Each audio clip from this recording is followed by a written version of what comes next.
오늘 말씀의 제목은 세례를 받으셨나요? 라는 제목입니다. 본문은 사도행전 1장 5절과 누가복음 3장 16절입니다. 요한은 물로 세례를 베풀었으나 너희는 몇 날이 못되어 성령으로 세례를 받으리라 하셨느니라. 요한이 모든 사람에게 대답하여 이르되 나는 물로 너희에게 세례를 베풀거니와 나보다 능력이 많으시니가 오시나니 나는 그의 신발끈을 풀기도 감당하지 못하겠노라. 그는 성령과 불로 너희에게 세례를 베풀 것이요. 아멘. 오늘 본문에는 물세례와 성령세례 두 가지 세례가 나옵니다. 내가 신앙생활을 하면서 세례 받은 것은 일반 교회에서 세례를 받았습니다. 보통 일반 교회에서 세례를 주는 것은 교회 등록 후 6개월 이상이 되고 교회에 잘 출석하고 또 봉사 잘하고 헌금을 잘 내는 사람에 한해서 하나님에 대해서 예수 그리스도에 대한 기본적인 지식과 교인의 의미에 대해서 학습을 합니다.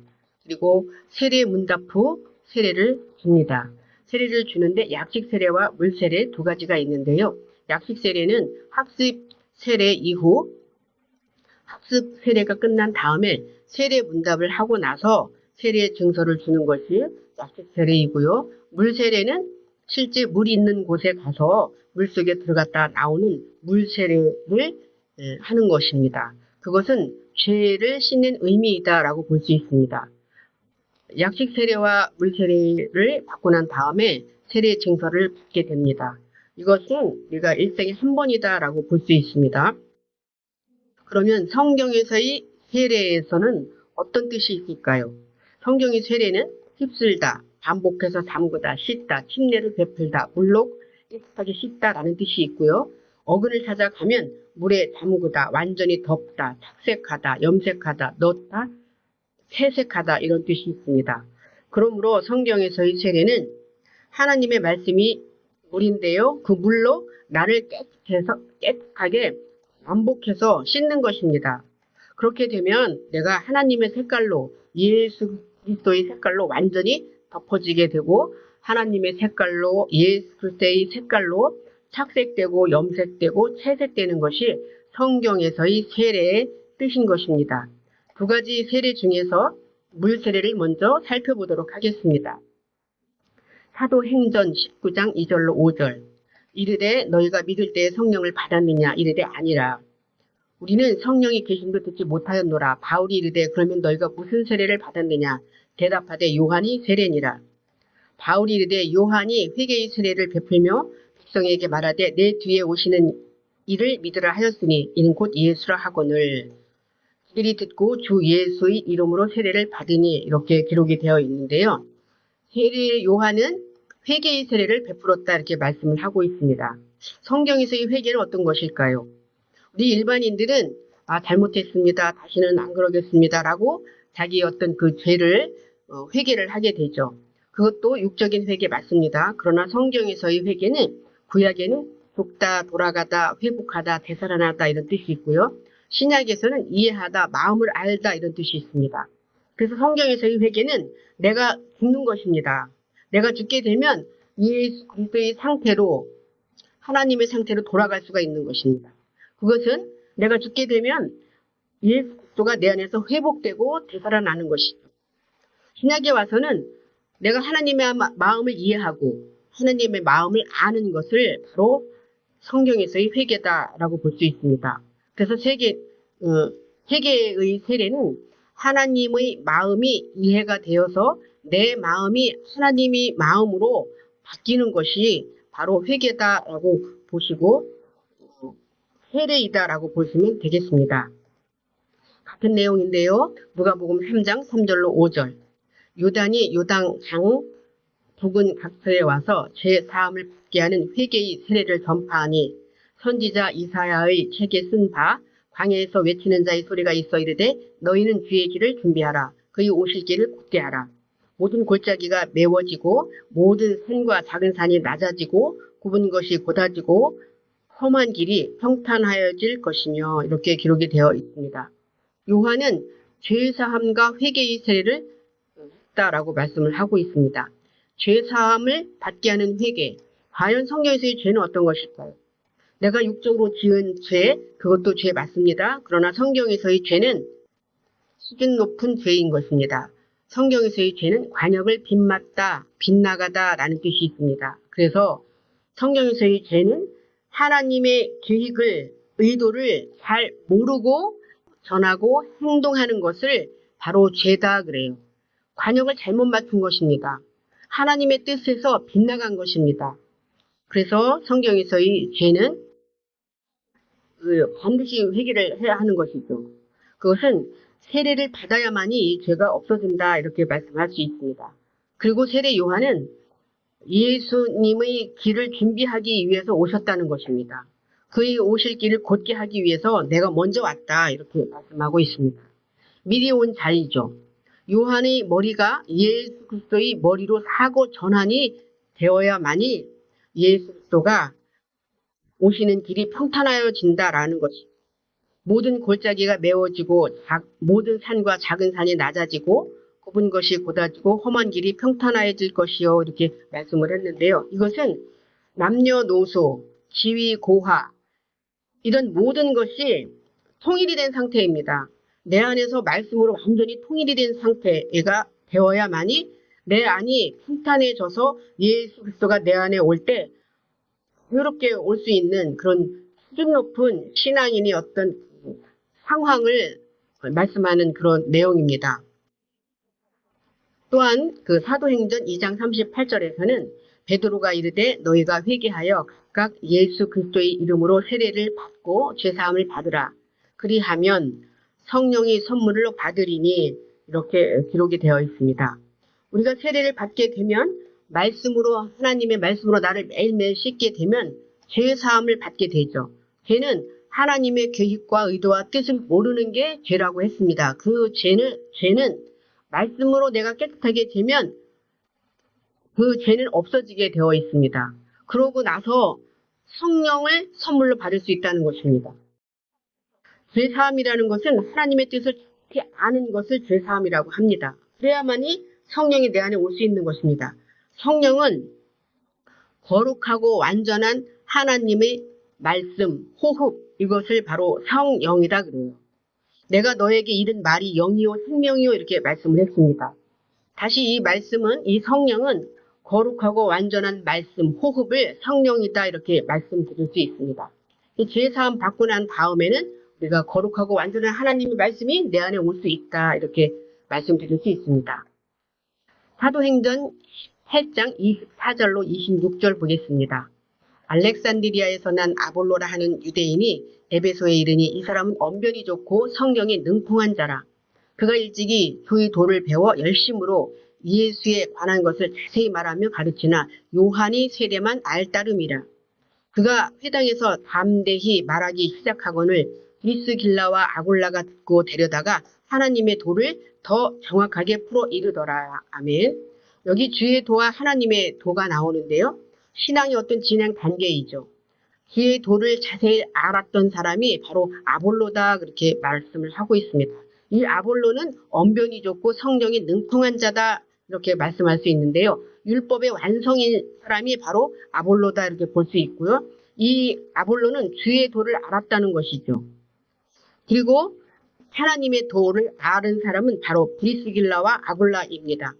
주의 도를 데려다가 하나님의 도를 알려준 사람이 바로 브리스길라와 아굴로다 그래요. 주의 도는 물세례이고요. 하나님의 도는 성령 세례다. 이렇게 신앙이 진행 단계를 말씀드릴 수 있습니다. 이제 구약에 또 흉내, 세례에 대해서 나오는 구절이 있습니다. 열왕기하 5장 14절. 나아만이 이에 내려가서 하나님의 사람이 말대로 요단강에 7번 몸을 잠그니 그의 살이 어린아이의 살같이 회복되어 깨끗하게 되었더라. 아멘. 여기 잠근이라는 이 뜻이요. 세례, 힘내랑 같은 뜻입니다. 잠깐 잠그다, 적시다 이런 뜻이 있습니다. 7번 몸을 물에 잠궜다는 것은 완전한 하나님의 말씀으로 세례를 받았다라고 볼 수 있는 것입니다. 완전한 하나님의 말씀으로 세례를 받았다고 하면 그의 살이 어린아이의 살같이 회복되어 깨끗하게 되는 것입니다. 말씀으로 회복된 자의 그 심적, 영적 상태를 말씀하는 것이죠. 베드로전서 3장 21절도 보겠습니다. 물은 예수 그리스도께서 부활하심으로 말미암아 이제 너희를 구원하는 편이 곧 세례라. 이는 육체의 더러운 것을 제하여 버림이 아니요 하나님을 향한 선한 양심의 반군이라. 그래서 성경에서의 물은 세례를 뜻하고 세례는 구원을 뜻합니다. 구원은 하나님을 향한 선한 양심의 반구이다 이렇게 볼 수 있습니다. 이제 두 번째 단계로 성령 세례로 가보겠습니다. 성령 세례는 물 세례가 끝난 자, 죄 사함과 회개가 마무리된 자가 바로 받을 수 있는 것이 성령 세례다 이렇게 볼 수 있습니다. 고린도전서 1장 17절 그리스도께서 나를 보내심은 세례를 베풀게 하려 하심이 아니요 오직 복음을 전하게 하려 하심이로되 그의 말이 지혜로 하지 아니함은 그리스도의 십자가가 헛되지 않게 하려 함이라 이렇게 말씀하고 있습니다. 그래서 세례의 목적은 복음을 전하게 하려고 한다라는 것입니다. 고린도전서 10장 1절로 4절 보겠습니다. 형제들아 나는 너희가 알지 못하기를 원하지 아니하노니 우리 조상들이 다 구름 아래에 있고 바다 가운데로 지나며 다 같은 신령한 음식을 먹으며 다 같은 신령한 음료를 마셨으니 이는 그들을 따르는 신령한 반석으로부터 마셨음에 그 반석은 곧 예수 그리스도라 이렇게 말씀하고 있습니다. 세례를 받는다는 것은 같은 신령한 음식을 먹고 같은 신령한 음료를 마시는 것과 같다라고 볼 수 있습니다. 즉 신령한 음식, 신령한 음료, 반석이신 예수 그리스도를 내가 먹게 되면 예수 그리스도와 내가 사고방식, 말씀이 같아짐을 뜻합니다. 이게 바로 세례의 목적이다라는 것입니다. 세례의 목적, 같은 음식을 먹게 되는 것입니다. 우리가 일상생활을 하면서 한 집안에서 같은 음식을 먹고 같이 생활을 하게 되면 말과 행동이 또 모습이 약간 같아질 수가 있는 것입니다. 그러므로 우리가 세례를 받게 되면 우리도 예수 그리스도의 모습과 행동이 같아져야 되는 것이 바로 세례를 받은 것이다 라고 볼 수 있습니다. 골로새서 2장 12절도 보겠습니다. 너희가 세례로 그리스도와 함께 장사되고 또 죽은 자들 가운데서 그를 일으키신 하나님의 역사를 믿음으로 말미암아 그 안에서 함께 일으킴을 받았느니라 이렇게 말씀하고 있습니다. 세례를 받는다는 것은 세례로 그리스도와 함께 장사된 것이다 이렇게 말씀을 하는 것이죠. 그래서 내가 예수 그리스도와 함께 장사된다고 하면 죽은 자들 가운데서 하나님께서 우리를 일으켜 주신다 이렇게 말씀하고 있습니다. 여기 함께 죽는다, 그리스도와 함께 장사된다는 것은 결코 쉬운 일이 아니지요. 죽는다는 것은 어떤 뜻을 의미하냐면 내 생각, 내 뜻이 죽는다는 것을 의미합니다. 그러면 내 안에서 예수 그리스도가 회복이 되어서 나를 일으켜 주시는 것이죠. 그래서 회개의 합당한 자가 되게 해주는 것이 바로 세례의 목적이다라고 볼 수 있습니다. 로마서 6장 3절로 4절도 한번 보겠습니다. 무릇 그리스도 예수와 합하여 세례를 받은 우리는 그의 죽으심과 합하여 세례를 받은 줄을 알지 못하느냐.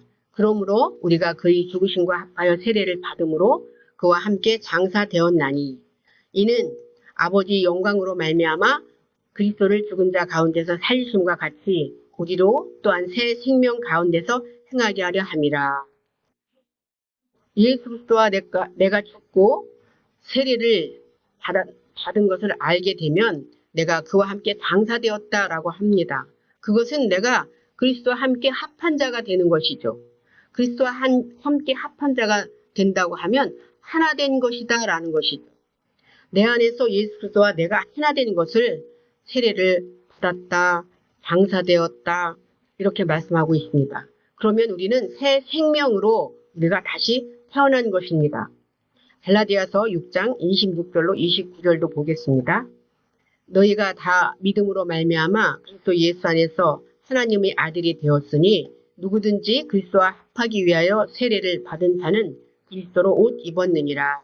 너희는 유대인이나 헬라인이나 종이나 자유인이나 남자나 여자나 다 그리스도 예수 안에서 하나이니라. 너희가 그리스도의 것이면 곧 아브라함의 자손이요 약속대로 유업을 이을 자니라. 아멘. 세례의 목적은 내가 예수 그리스도와 합하기 위해서 세례를 받는 것이다. 그것은 바로 내가 예수 그리스도로 옷 입은 것이다 라고 말씀할 수 있고요. 다른 언어로는 유업을 받았다, 씨를 받았다, 말씀을 받았다 이렇게 말씀할 수 있습니다. 또 다른 언어로는 대를 이었다, 대물림이다, 유전됐다, 족보의 계승이다 이렇게 볼 수 있습니다. 내가 그리스도와 합하기 위하여 세례를 받은 것은 같은 옷을 입은 것입니다. 그것은 행동과 말이 빠져야 된다라는 의미가 있는 것입니다. 또한 내가 함께 옷 입고 함께 합했다라는 것은 내가 아브라함의 자손이 된 것이고 약속대로 유업을 이을 자가 되는 것이다 라는 것입니다. 그래서 내가 아브라함의 자손이 되는 것이고 예수 그리스도의 대를 잇는 것입니다. 족보의 반열대에 내가 올라간다라고 볼 수 있습니다. 다시 말씀드리겠습니다. 내가 세례를 받았다는 것은 함께 합하고 옷 입는 것이고 유업이고 씨를 받은 거고 대를 잇는 것이고 대물림이고 유전이고 족보의 계승이다. 이렇게 말씀할 수 있습니다. 세례의 결론을 보겠습니다. 세례는 일생에 한 번 받는 것이 아닌 것입니다. 성경에서의 세례는 하나님의 말씀을 받는 것이며 말씀을 받게 되면 내 생각이 예수 그리스도의 사고로 바뀌는 것입니다. 내 사고가 바뀌는 것이 쉽지 않기에 예수 그리스도와 함께 장사되었다, 합했다, 옷 입었다 이렇게 말씀할 수 있습니다. 세례 후에는 내가 예수 그리스도와 먹고 입고 마시는 것이 합해짐을 의미합니다. 우리는 날마다 세례를 경험해야 하며 할례와 세례는 마음에 하는 것입니다. 그래야만이 구원과 유업을 나를 통해 예수 그리스도의 대가 이어지는 것이며 세례의 목적이며 완성인 것입니다. 오늘 세례를 잘 말씀을 들었으므로 우리가 날마다 세례를 전하고 만민에게 세례를 전하는 저와 여러분이 되시기를 간절히 바랍니다.